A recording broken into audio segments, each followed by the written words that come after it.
أعوذ بالله من الشيطان الرجيم بسم الله الرحمن الرحيم يا أيها النبي لم تحرم ما أحل الله لك تبتغي مرضات أزواجك والله غفور رحيم قد فرض الله لكم تحلة أيمانكم والله مولاكم وهو العليم الحكيم وإذ أسر النبي إلى بعض أزواجه حديثا فلما نبأت به وأظهره الله عليه عرف بعضه وأعرض عن بعض فلما نبأها به قالت من أنبأك هذا قال نبأني العليم الخبير إن تتوبا إلى الله فقد صغت قلوبكما وإن تظاهرا عليه فإن الله هو مولاه وجبريل وصالح المؤمنين والملائكة بعد ذلك ظهير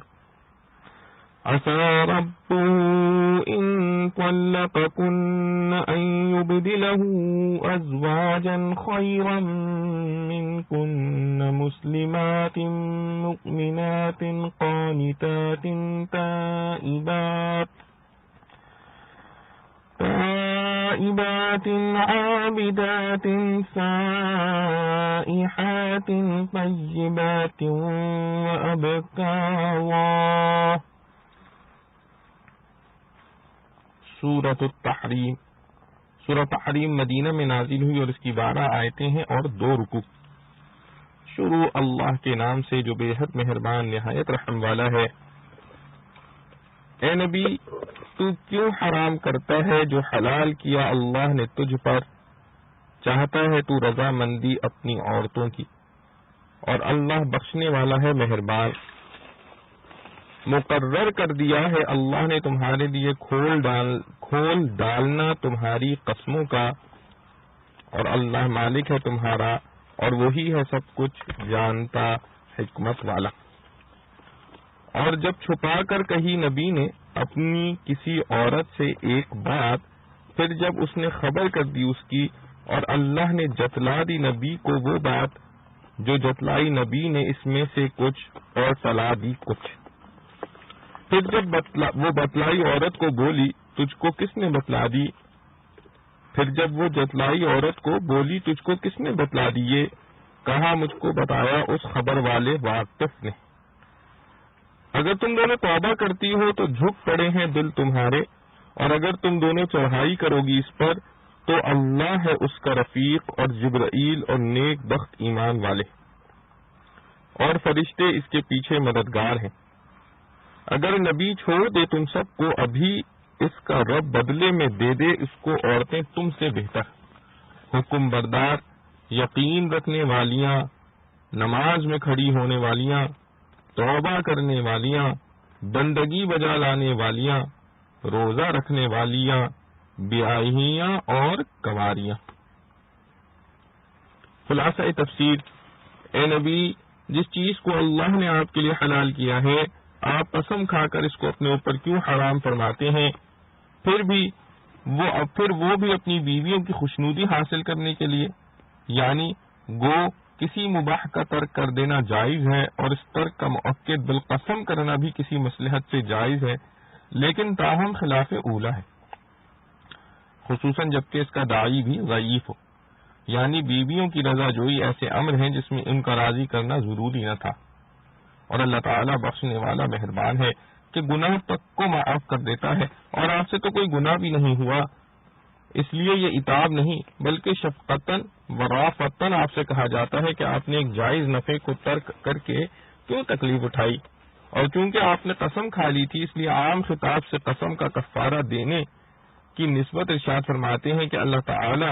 نے تم لوگوں کے لیے تمہاری قسموں کا کھولنا یعنی قسم توڑنے کے بعد اس کے کفارے کا طریقہ مقرر فرما دیا ہے، اور اللہ تعالیٰ تمہارا کارساز ہے اور وہ بڑا جاننے والا، بڑی حکمت والا ہے۔ اس لیے وہ اپنے علم و حکمت سے تمہاری مصلحتوں اور ضرورتوں کو جان کر تمہاری بہت سی دشواریوں کو آسان کر دینے کے طریقے مقرر فرما دیتا ہے۔ چنانچہ کفارے کے ذریعے قسم کی پابندی کی کلفت کا علاج کر دیا۔ اور آگے بیویوں کو سناتے ہیں کہ وہ وقت یاد کرنے کے قابل ہے جبکہ پیغمبر صلی اللہ علیہ وسلم نے اپنی کسی بیوی سے چپکے سے ایک بات فرمائی۔ وہ بات یہی تھی کہ میں پھر شہد نہ پیوں گا مگر کسی سے کہنا نہیں۔ پھر جب اس بیوی نے وہ بات دوسری بیوی کو بتلا دی اور پیغمبر کو اللہ تعالی نے بذریعہ وحی اس کی خبر کر دی تو پیغمبر نے ظاہر کر دینے والی بیوی کو تھوڑی سی بات تو جتلا دی کہ تو نے ہماری یہ بات دوسری سے کہہ دی، اور تھوڑی بات کو ٹال گئے، یعنی آپ کا کرم اس غایت تک کہ ہے کہ اپنے حکم کے خلاف کرنے پر جو بیوی کی شکایت کرنے بیٹھے تو شکایت کے وقت بھی اس کہی ہوئی بات کے پورے اجزاء کا اعادہ نہیں فرمایا کہ تو نے میری یہ بات کہہ دی اور یہ بھی کہہ دی، بلکہ کچھ اجزاء کا ذکر کیا اور کچھ اجزاء کا نہیں کیا، تاکہ جو بیوی مخاطب ہے اس کو گمان ہو کہ ان کو اتنی ہی بات کہنے کی خبر ہوئی ہے، زائد کی نہیں ہوئی، تو شرمندگی کم ہو۔ تو جب پیغمبر نے اس بیوی کو وہ بات جتلائی تو وہ کہنے لگی کہ آپ کو اس کی کس نے خبر دی؟ آپ نے فرمایا کہ مجھ کو بڑے جاننے والے، بڑے خبر رکھنے والے یعنی خدا نے خبر کر دی۔ یہ بیویوں کو شاید اس لیے سنایا کہ رسول اللہ صلی اللہ علیہ وسلم کا پورے راز پر مطلع ہونا سن کر آپ کے کریمانہ معاملے سے اپنی کارروائی پر زیادہ شرمندہ ہوں اور توبہ کریں۔ چنانچہ آگے خود بیویوں کو توبہ وغیرہ کا خطاب ہے کہ اے پیغمبر کی دونوں بیویوں، اگر تم اللہ کے سامنے توبہ کر لو تو بہتر ہے، کیونکہ مقتضی توبہ کا موجود ہے وہ یہ کہ تمہارے دل اس طرف مائل ہو رہے ہیں کہ دوسری بیویوں سے ہٹا کر آپ کو اپنا ہی بنا لیں، اور گوئی یہ امر با اعتبار اس کے کہ اصل مقتضی اس کا حب رسول ہے، قبیح نہیں ہے، لیکن چونکہ اس میں دوسروں کے حقوق کا اطلاق اور دل شکنی لازم آتی ہے اور مستلزم قبیح ہوتا ہے، اور اس اعتبار سے قبیح و موجب للتوبہ ہے۔ اگر اسی طرح پیغمبر کے مقابلے میں تم دونوں کاروائیاں کرتی رہیں تو یاد رکھو کہ پیغمبر کا رفیق اللہ ہے اور جبرائیل ہے اور نیک مسلمان ہیں، اور ان کے علاوہ فرشتے آپ کے مددگار ہیں۔ مطلب یہ کہ تمہاری ان سازشوں سے آپ کا کوئی ضرر نہیں ہے بلکہ تمہارا ہی ضرر ہے، کیونکہ جس شخص کے حامی ایسے ہوں اس کے خلاف مزاج کاروائیاں کرنے کا انجام ظاہر ہے کہ برا ہی برا ہے۔ اور چونکہ بعض اسباب نزول میں حضرت عائشہ و حفصہ رضی اللہ عنہا کے علاوہ اور بیویاں بھی شریک تھیں جیسے حضرت سودا و صفیہ، اس لیے آگے صیغہ جمع سے خطاب فرماتے ہیں کہ تم یہ وسوسہ دل میں نہ لانا کہ آخر تو مرد کو بیویوں کی ضرورت ہوتی ہے اور ہم سے بہتر عورتیں کہاں ہیں، اس لیے چاروں ناچار ہماری سب باتیں صحیح جاویں گی۔ تو یہ سمجھ لو کہ اگر پیغمبر تم عورتوں کو طلاق دے دیں تو ان کا پروردگار بہت جلد تمہارے بدلے ان کو تم سے اچھی بیویاں دے دے گا جو اسلام والیاں، ایمان والیاں، فرما برداری کرنے والیاں، توبہ کرنے والیاں، عبادت کرنے والیاں، روزہ رکھنے والیاں ہوں گی، کچھ بیوہ اور کچھ کنواریاں۔ بعض مسائل سے بیوہ بھی مرغوب ہوتی ہے جیسے تجربہ، سلیقہ، ہم عمری وغیرہ، اس لیے اس کو بھی اوصاف رغبت میں شمار فرمایا۔ معارف و مسائل، آیات تحریم کا واقعہ نزول۔ صحیح بخاری وغیرہ میں حضرت عمہ عائشہ رضی اللہ عنہ وغیرہ سے منقول ہے کہ رسول اللہ صلی اللہ علیہ وسلم کا معمول شریف تھا کہ عصر کے بعد کھڑے کھڑے سب بیویوں کے پاس خبر گیری کے لیے تشریف لاتے تھے۔ ایک روز حضرت زینب رضی اللہ عنہ کے پاس معمول سے زیادہ ٹھہرے اور شہد پیا تو مجھ کو رشک آیا اور میں نے حفصہ رضی اللہ عنہ سے مشورہ کیا کہ ہم میں سے جس کے پاس تشریف لائیں وہ یوں کہے کہ آپ نے مغافیر نوش فرمایا ہے۔ مغافیر ایک خاص قسم کا گوند ہے جس میں کچھ بدبو ہوتی ہے۔ چنانچہ ایسا ہی ہوا۔ آپ صلی اللہ علیہ وسلم نے فرمایا کہ میں نے تو شہد پیا ہے۔ ان بیوی نے کہا کہ شاید کوئی مکھی مغافیر کے درخت پر بیٹھی ہو اور اس کا رس چوسا ہو، اسی وجہ سے شہد میں بھی بدبو آنے لگی۔ رسول اللہ صلی اللہ علیہ وسلم بدبو کی چیزوں سے بہت پرہیز فرماتے تھے، اس لیے آپ نے قسم کھا لی کہ پھر میں نہ شہد پیوں گا، اور اس خیال سے کہ حضرت زینب کا جی برا نہ ہو اس کے اخفا کی تاکید فرمائی، مگر ان بیوی نے دوسری سے کہہ دیا اور بعض روایات میں ہے کہ حضرت حفصہ شہد پلانے والی ہیں اور حضرت عائشہ و سودا و صفیہ صلح مشورہ کرنے والی، اور بعض روایات میں یہ قصہ دوسری طرح بھی آیا ہے۔ ممکن ہے کہ کئی واقعے ہوں اور ان سب کے بعد یہ آیتیں نازل ہوئی ہوں۔ خلاصہ ان آیت کا یہ ہے کہ اس واقعے میں جو رسول اللہ صلی اللہ علیہ وسلم نے ایک حلال چیز یعنی شہد کو بذریعہ قسم اپنے اوپر حرام کر لیا تھا، یہ فعل جبکہ کسی ضرورت و مصلحت سے ہو تو جائز ہے، گناہ نہیں، مگر اس واقعے میں ضرورت ایسی نہ تھی کہ اس کی وجہ سے آپ صلی اللہ علیہ وسلم خود کوئی تکلیف اٹھاویں اور ایک حلال چیز کو چھوڑ دیں، کیونکہ حضرت صلی اللہ علیہ وسلم نے یہ کام ازواج مطہرات کو راضی کرنے کے لیے کیا تھا، اور ایسے معاملے میں ان کا راضی کرنا آپ کے ذمہ لازم نہ تھا، اس لیے اللہ تعالی نے اجر شفقت و عنایت فرمایا، یا ایھا النبی لم تحرم ما احل اللہ لک تبتغی مرضات ازواجک واللہ غفور رحیم۔ اس آیت میں بھی قرآن کریم کے عام اسلوب کے مطابق رسول اللہ صلی اللہ علیہ وسلم کو آپ کا نام لے کر خطاب نہیں کیا، بلکہ یا ایھا النبی کے لقب سے خطاب فرمایا جو آپ کا خصوصی اعزاز و اکرام ہے، اور پھر فرمایا کہ اپنی ازواج کی رضا جوئی کے لیے آپ اپنے اوپر ایک حلال چیز کو کیوں حرام کرتے ہیں۔ یہ کلام اگرچہ ازروع شفقت ہوا مگر صورت جواب طلبی کی تھی، جس سے خیال ہو سکتا تھا کہ شاید آپ سے کوئی بڑی غلطی ہو گئی، اس لیے ساتھ ہی فرمایا واللہ غفور رحیم، یعنی اگر گناہ ہوتا بھی تو اللہ تعالی مغفرت اور معاف کرنے والے ہیں۔ مسئلہ کسی حلال چیز کو اپنے اوپر حرام کرنے کی 3 صورتیں ہیں جن کا مفصل ذکر سورہ مائدہ کی آیت یا ایھا الذین آمنوا لا تحرموا طیبات ما احل اللہ لکم کے تحت معرف القرآن جلد 100 میں آ چکا ہے، جس کا خلاصہ یہ ہے کہ اگر کوئی شخص کسی حلال قطعی کو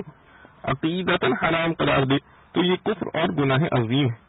اور اگر عقیدتاً حرام نہ سمجھے مگر بلا کسی ضرورت و مصلحت کے قسم کھا کر اپنے اوپر حرام کر لے تو یہ گناہ ہے۔ اس قسم کو توڑنا اور کفارہ ادا کرنا اس پر واجب ہے، جس کا ذکر آگے آتا ہے، اور کوئی ضرورت و مصلحت ہو تو جائز مگر خلاف اولا ہے۔ اور تیسری صورت یہ ہے کہ نہ عقیدتاً حرام سمجھے نہ قسم کھا کر اپنے اوپر حرام کرے مگر عملاً اس کو ہمیشہ ترک کرنے کا دل میں عزم کر لے۔ یہ عزم اگر اس نیت سے کرے کہ اس کا دائمی ترک باعث ثواب ہے تب تو یہ بدعت اور رہبانیت ہے جو شرعاً گناہ اور مذموم ہے، اور اگر ترک دائمی کو ثواب سمجھ کر نہیں بلکہ اپنی کسی جسمانی یا روحانی مرض کے علاج کے طور پر کرتا ہے تو بلا کراہت جائز ہے۔ بعض صوفیہ کرام سے جو ترک لذائذ کی حکایتیں منقول ہیں وہ اسی صورت پر محمول ہیں۔ واقعہ مذکورہ میں رسول اللہ صلی اللہ علیہ وسلم نے قسم کھا لی تھی، نزول آیت کے بعد اس قسم کو توڑا اور کفارہ ادا فرمایا، جیسے کہ در منصور کی روایت میں ہے کہ آپ صلی اللہ علیہ وسلم نے ایک غلام کفارہ قسم میں آزاد کیا۔ قد فرض اللہ لکم تحلۃ ایمانکم، یعنی اللہ تعالیٰ نے ایسی صورتوں میں جہاں قسم کا توڑنا ضروری یا مستحسن ہو تمہاری قسموں سے حلال ہونے یعنی قسم توڑ کر کفارہ ادا کرنے کا راستہ نکال دیا ہے، جس کا ذکر دوسری آیات میں مفصل ہے۔ وَإِذْ أَسَرَّ النَّبِيُّ إِلَىٰ بَعْضِ أَزْوَاجِهِ حَدِيثًا، یعنی جبکہ نبی کریم صلی اللہ علیہ وسلم نے اپنی کسی بیوی سے ایک راز کی بات کہی، وہ راز کی بات صحیح اور اکثر روایات کی روح سے یہی تھی کہ آپ نے حضرت زینب رضی اللہ تعالی عنہا کے پاس جو شہد پیا اور دوسری ازواج کو بھاری معلوم ہوا، اور آپ صلی اللہ علیہ وسلم نے ان کو راضی کرنے کے لیے شہد نہ پینے کی قسم کھا لی، مگر یہ فرمایا کہ اس کی کسی کو خبر نہ ہو تاکہ زینب رضی اللہ عنہا کو رنج نہ پہنچے، مگر اس بیوی نے یہ راز دوسری پر ظاہر کر دیا جس کا ذکر اگلی آیت میں ہے۔ اس راز کی بات کے متعلق دوسری روایات میں اور بھی چند چیزیں منقول ہیں، مگر اکثر اور صحیح روایات میں یہی ہے جو لکھا گیا۔ فَلَمَّا نَبَّأَتْ بِهِ وَأَظْهَرَهُ اللَّهُ عَلَيْهِ عَرَّفَ بَعْضَهُ وَأَعْرَضَ عَن بَعْضٍ، یعنی جب اس بیوی نے وہ راز کی بات دوسری بیوی سے کہہ ڈالی اور اللہ تعالیٰ نے رسول اللہ صلی اللہ علیہ وسلم کو اس کی خبر کر دی کہ اس نے آپ کا راز فاش کر دیا، تو آپ صلی اللہ علیہ وسلم نے اس بیوی سے افشا راز کا شکوہ تو کیا مگر پوری بات نہیں کھولی۔ یہ حضرت صلی اللہ علیہ وسلم کا کرم اور حسن خلق تھا کہ پوری بات کھولنے سے ان کو زیادہ خجالت اور شرمندگی ہوگی۔ جس بیوی سے راز کی بات کہی گئی تھی وہ کون تھی اور جس پر راز ظاہر کیا وہ کون؟ قرآن کریم نے اس کو بیان نہیں کیا۔ اکثر روایات حدیث سے معلوم ہوتا ہے کہ راز کی بات حضرت حفصہ رضی اللہ عنہا سے کہی گئی تھی۔ انہوں نے حضرت عائشہ رضی اللہ عنہ سے ذکر کر دیا، جیسا کہ صحیح بخاری کی حدیث میں حضرت ابن عباس رضی اللہ عنہ سے اس کا بیان آگے آئے گا۔ بعض روایات میں ہے کہ حضرت حفصہ رضی اللہ عنہ کے راز فاش کرنے پر رسول اللہ صلی اللہ علیہ وسلم نے ان کو طلاق دے دینے کا ارادہ فرمایا، مگر اللہ نے جبرائیل امین کو بھیج کر ان کی طلاق سے روک دیا اور فرمایا کہ بہت نماز گزار بکثرت روزے رکھنے والی ہیں اور ان کا نام جنت میں آپ کی بیویوں میں لکھا ہوا ہے۔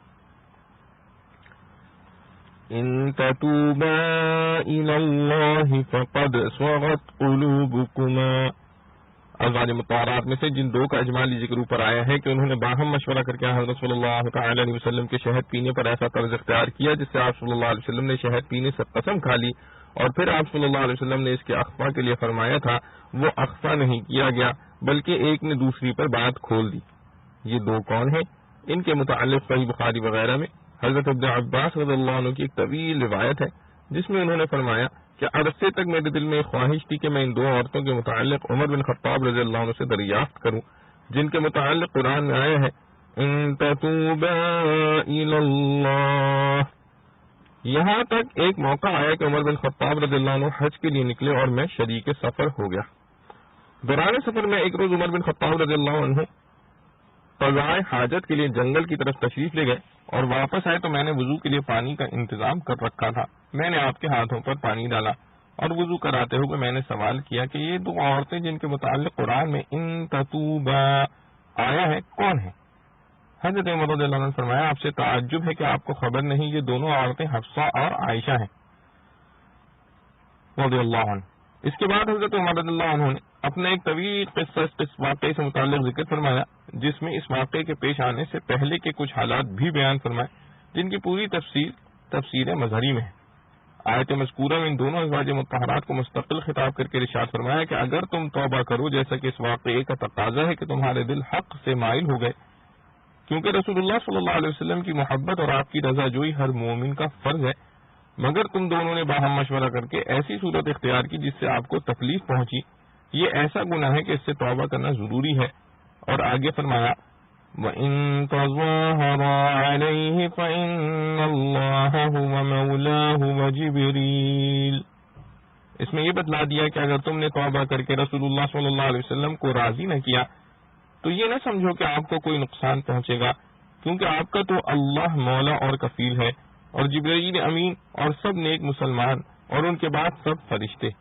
جس کی رفاقت و اعانت پر سب لگے ہوں اس کو کوئی کیا نقصان پہنچا سکتا ہے؟ نقصان و ضرر جو کچھ ہے تمہارا ہی ہے۔ آگے انہی کے متعلق فرمایا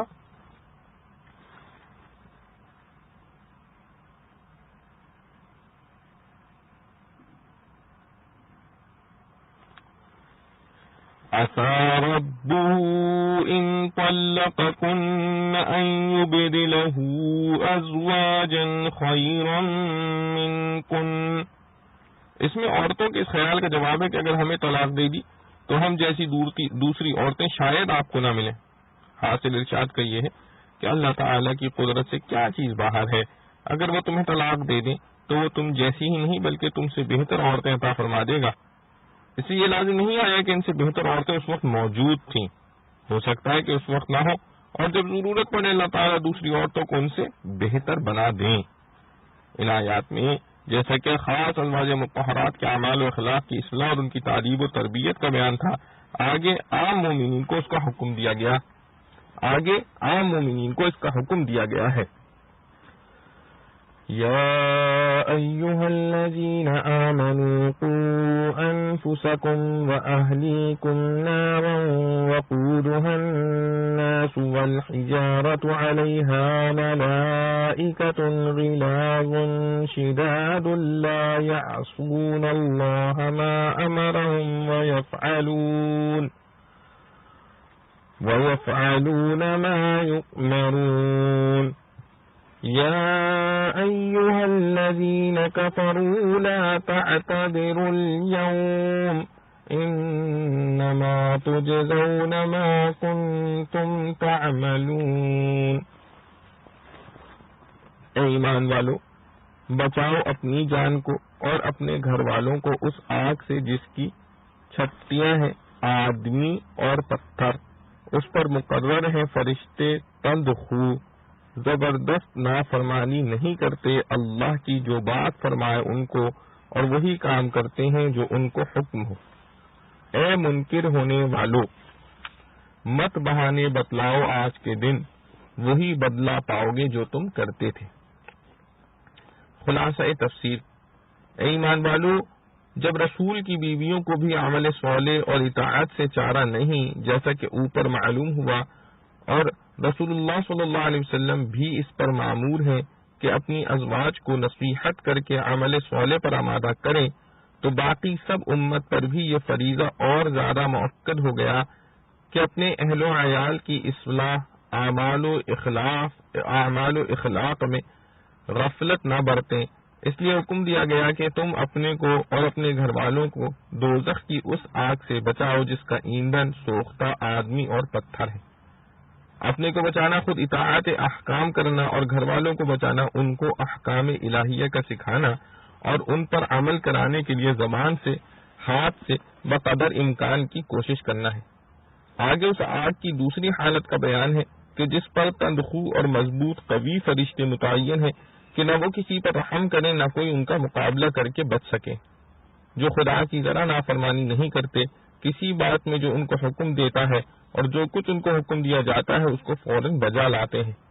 غرض اس دوزخ پر ایسے فرشتے مقرر ہیں جو کافروں کو دوزخ میں داخل کر کے چھوڑیں گے، اور اس وقت کافروں سے کہا جائے گا کہ اے کافروں، تم آج عذر و معذرت مت کرو کہ بے سود ہے، بس تم کو تو اسی کی سزا مل رہی ہے جو کچھ تم دنیا میں کیا کرتے تھے۔ معارف و مسائل، قُوا أَنفُسَكُمْ وَأَهْلِيكُمْ۔ اس آیت میں عام مسلمانوں کو حکم ہے کہ جہنم کی آگ سے اپنے آپ کو بھی بچائیں اور اپنے اہل و عیال کو بھی۔ پھر نار جہنم کی ہولناک شدت کا ذکر فرمایا، اور آخر میں یہ بھی فرمایا کہ جو اس جہنم کا مستحق ہوگا وہ کسی زور، طاقت، جتھے یا خوشامد یا رشوت کے ذریعے ان فرشتوں کی گرفت سے نہیں بچ سکے گا جو جہنم پر مسلط ہیں، جن کا نام زبانیہ ہے۔ لفظ اہلیکم میں اہل و عیال سب داخل ہیں، جن میں بیوی، اولاد، غلام، باندیاں سب داخل ہیں، اور بعید نہیں کہ ہمہ وقتی نوکر چاکر بھی غلام باندیوں کے حکم میں ہوں۔ ایک روایت میں ہے کہ جب یہ آیت نازل ہوئی تو حضرت عمر بن خطاب رضی اللہ عنہ نے عرض کیا، یا رسول اللہ صلی اللہ علیہ وسلم، اپنے آپ کو جہنم سے بچانے کی فکر تو سمجھ میں آ گئی کہ ہم گناہوں سے بچیں اور احکام الہیہ کی پابندی کریں، مگر اہل و عیال کو ہم کس طرح جہنم سے بچائیں؟ رسول اللہ صلی اللہ علیہ وسلم نے فرمایا کہ اس کا طریقہ یہ ہے کہ اللہ تعالی نے تم کو جن کاموں سے منع فرمایا ہے ان کاموں سے ان سب کو منع کرو، اور جن کاموں کے کرنے کا تم کو حکم دیا ہے تم ان کے کرنے کا اہل و عیال کو بھی حکم کرو، تو یہ عمل ان کو جہنم کی آگ سے بچا سکے گا۔ بیوی اور اولاد کی تعلیم و تربیت ہر مسلمان پر فرض ہے۔ حضرات فقہا نے فرمایا کہ اس آیت سے ثابت ہوا کہ ہر شخص پر فرض ہے کہ اپنی بیوی اور اولاد کو فرائض شرعیہ اور حلال و حرام کے احکام کی تعلیم دے اور اس پر عمل کرانے کے لیے کوشش کرے۔ ایک حدیث میں ہے کہ اللہ تعالیٰ اس شخص پر اپنی رحمت نازل کرے جو کہتا ہے کہ اے میرے بیوی بچوں، تمہاری نماز، تمہارا روزہ، تمہاری زکوٰۃ، تمہارا مسکین، تمہارا یتیم، تمہارے پڑوسی، امید ہے کہ اللہ تعالیٰ ان سب کو اس کے ساتھ جنت میں جمع فرمائیں گے۔ تمہاری نماز، تمہارا روزہ وغیرہ فرمانے کا مطلب یہ ہے کہ ان چیزوں کا خیال رکھو، اس میں غفلت نہ ہونے پائے، اور مسکینکم، یتیمکم وغیرہ فرمانے کا مطلب یہ ہے کہ ان کے جو حقوق تمہارے ذمے ہیں ان کو خوشی اور پابندی سے ادا کرو۔ اور بعض بزرگوں نے فرمایا کہ قیامت کے دن سب سے زیادہ عذاب میں وہ شخص ہوگا جس کے اہل و عیال دین سے جاہل و غافل ہوں۔ عام مومنین کی نصیحت کے بعد کفار کو خطاب ہے کہ اب تمہارا کیا ہوا تمہارے سامنے آ رہا ہے، تمہارا کیا ہوا تمہارے سامنے آ رہا ہے، اب کوئی عذر کسی کا قبول نہیں کیا جا سکتا۔ یا ایھا الذین کفروا لا تعتذروا اليوم، کا یہی مطلب ہے۔ یا ایھا الذین آمنوا توبوا الی اللہ توبۃ نصوحا عسى ربكم أن يكفر عنكم سيئاتكم ويدخلكم جنات تجري من تحتها الأنهار يوم لا يخزي الله النبي والذين آمنوا معه نورهم يسعى بين أيديهم وبأيمانهم يقولون ربنا أتمم لنا نورنا واغفر لنا إنك على كل شيء قدير يا أيها النبي جاهد الكفار والمنافقين واغلظ عليهم ومأواهم جهنم وبئس المصير ضرب الله مثلا للذين كفروا امرأة نوح وامرأة لوط كانتا تحت عبدين من عبادنا صالحين فخانتاهما فلم يغنيا عنهما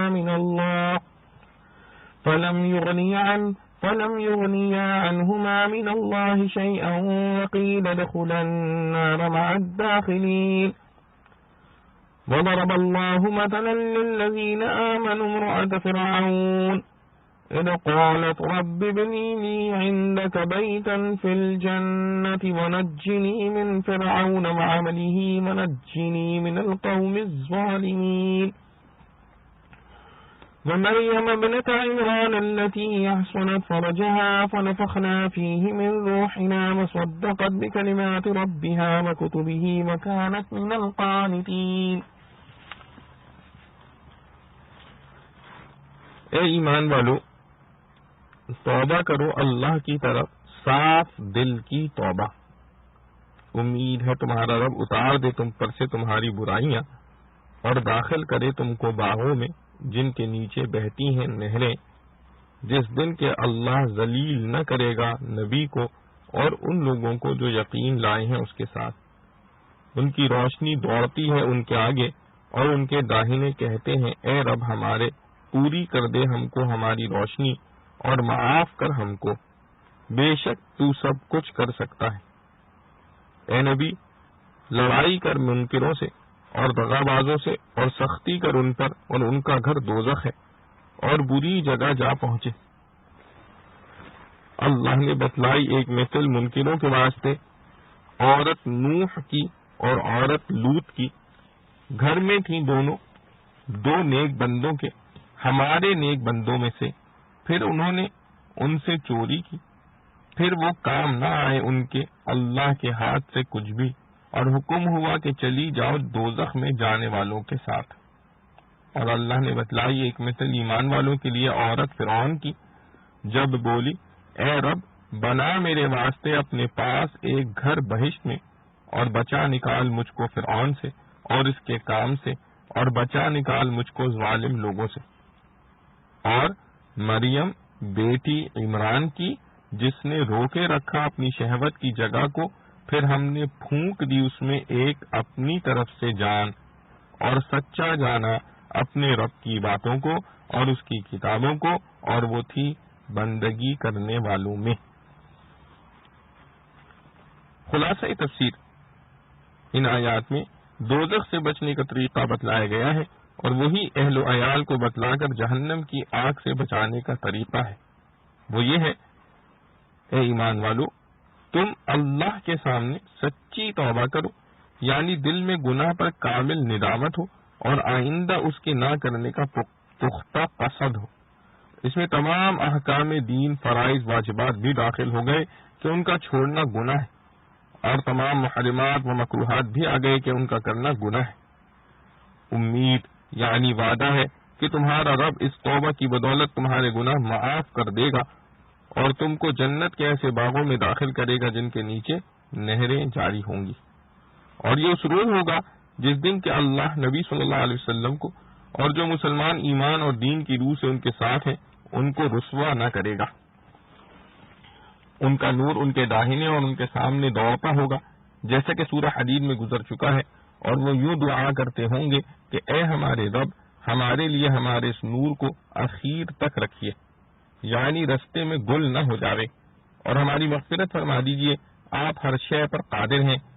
اور اس دعا کی وجہ یہ ہوگی کہ قیامت میں ہر مومن کو کچھ نہ کچھ نور عطا ہوگا۔ جس وقت پل صراط کے پاس پہنچ کر منافقین کا نور بجھ جاوے گا، جس کا ذکر سورہ حدید میں آ چکا ہے، اس وقت مومن یہ دعا کریں گے کہ منافقین کی طرح کہیں ہمارا نور بھی سلب نہ ہو جائے۔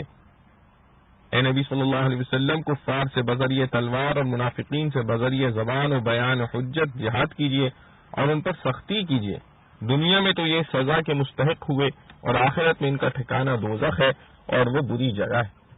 آگے اس کا بیان ہے کہ آخرت میں ہر شخص کو اپنا ہی ایمان کام آئے گا، کافر کو کسی اس کے خویش و عزیز کا ایمان عذاب سے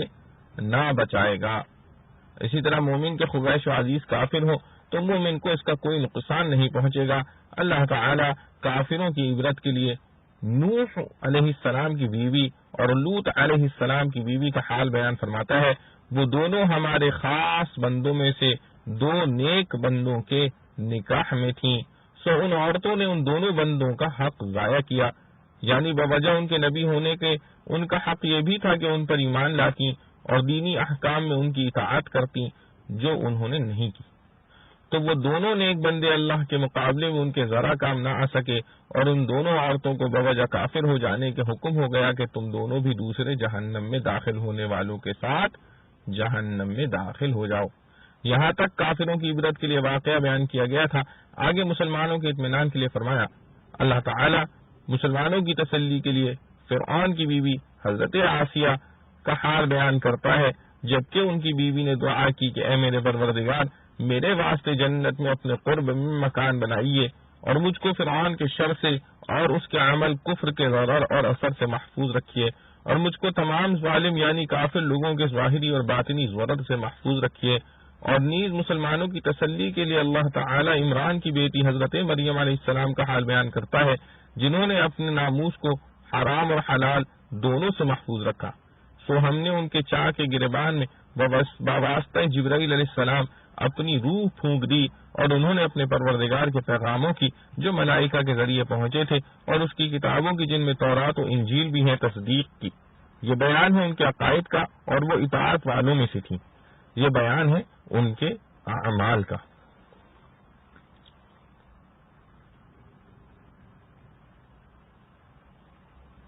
معارف و مسائل۔ توبوا الی اللہ توبۃ نصوحا۔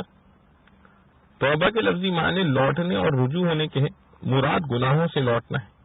اور اصطلاح قرآن و سنت میں توبہ اس کا نام ہے کہ آدمی اپنے پچھلے گناہ پر نادم ہو اور آئندہ اس کے پاس نہ جانے کا پختہ عزم کرے۔ اور نصوح کو اگر مصدر نصح اور نصیحت سے لیا جائے تو اس کے معنی خالص کرنے کے ہیں، اور مصدر نصاحت سے مشتق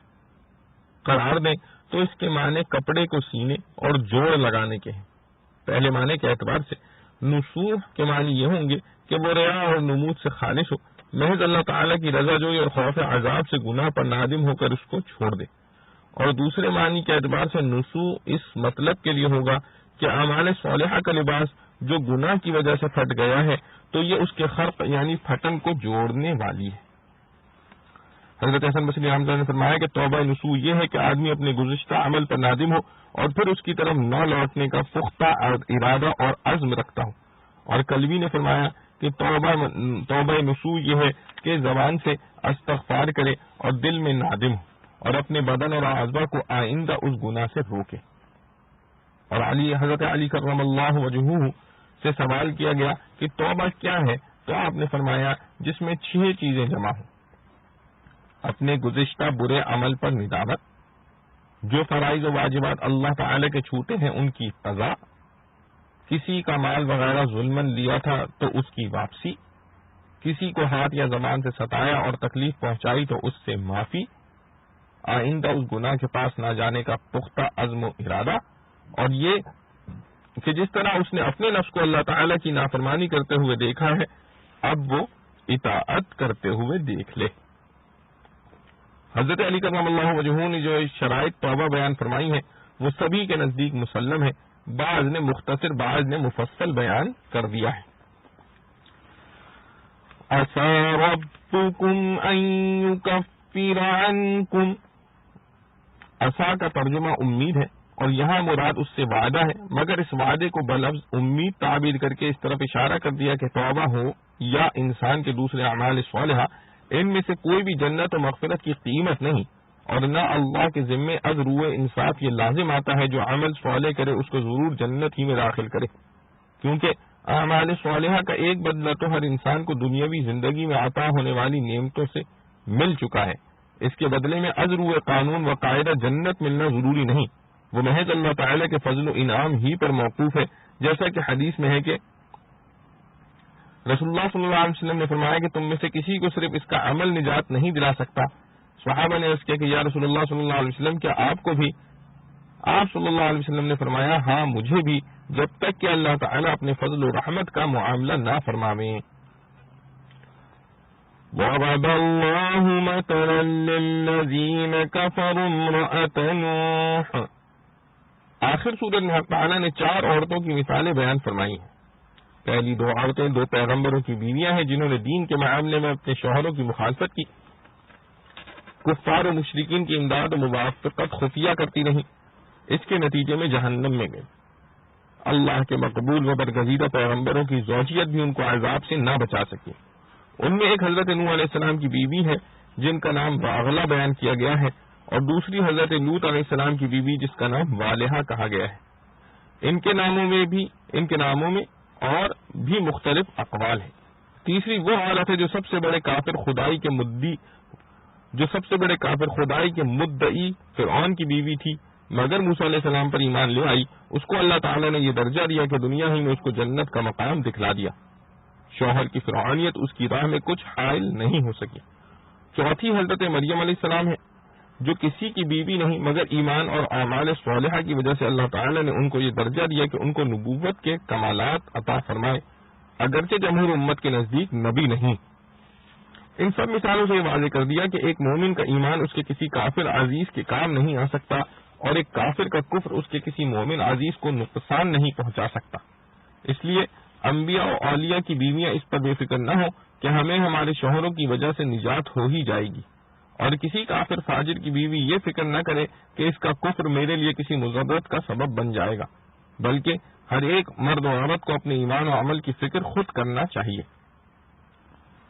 وَضَرَبَ اللَّهُ مَثَلًا لِّلَّذِينَ آمَنُوا امْرَأَتَ فِرْعَوْنَ إِذْ قَالَتْ رَبِّ ابْنِ لِي عِندَكَ بَيْتًا فِي الْجَنَّةِ،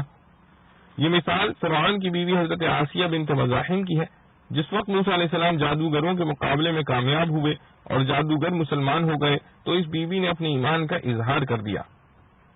فرعون نے ان کو سخت سزا دینا تجویز کیا۔ بعض روایات میں ہے کہ ان کو چومیخا کر کے سینے پر بھاری پتھر رکھ دیا، یعنی چاروں ہاتھوں پیروں میں میخیں گاڑ دیں کہ حرکت نہ کر سکیں۔ اس حالت میں انہوں نے اللہ تعالی سے دعا کی کہ جو اس آیت میں مذکور ہے، اور بعض روایات میں ہے کہ یہ تجویز کیا کہ اوپر سے بہت بھاری پتھر ان کے سر پر ڈال دیا جائے۔ ابھی ڈالنے نہیں پائے تھے کہ انہوں نے دعا کی اور اللہ تعالی نے ان کی روح قبض کر لی۔ پتھر جسم میں بے جان پر گرا اور دعا میں یہ فرمایا کہ میرے رب جنت میں اپنے پاس گھر بنا دے۔ اللہ تعالی نے دنیا ہی میں ان کو جنت کا گھر دکھلا دیا۔ وَصَدَّقَتْ بِكَلِمَاتِ رَبِّهَا وَكُتُبِهِ، کلمات رب سے مراد اللہ کے نازل کردہ صحیفے ہیں جو انبیاء علیہ السلام پر اترتے ہیں، اور کتب سے مراد معروف آسمانی کتابیں انجیل، زبور، تورات ہیں۔ وَكَانَتْ مِنَ الْقَانِتِينَ، قانت کی جمع ہے جس کے معنی عابد کے ہیں، جو اپنی عبادت و طاعت پر مداومت کرتا ہے۔ یہ حضرت مریم کی صفت ہے۔ حضرت ابو موسیٰ رضی اللہ عنہ کی حدیث ہے کہ رسول اللہ صلی اللہ علیہ وسلم نے فرمایا کہ مردوں میں سے بہت لوگ کامل و مکمل ہوئے ہیں، مگر عورتوں میں سے صرف آسیہ فرعون کی بیوی اور مریم بنت عمران کامل ہوئیں۔ ظاہر یہ ہے کہ مراد کمالات نبوت ہیں کہ باوجود عورت ہونے کے ان کو حاصل ہوئے۔ واللہ عالم۔ اللہ رب العزت سے دعا ہے جو کچھ پڑھا سنا گیا ہمیں اس پر عمل کرنے کی توفیق نصیب فرمائے. وآخر دعوانا ان الحمد للہ رب العالمین. سبحان ربک رب العزت عما یصفون وسلام علی المرسلین الحمد للہ رب العالمین. ربنا تقبل منا انك انت السميع العليم وتب علينا انك انت التواب الرحيم.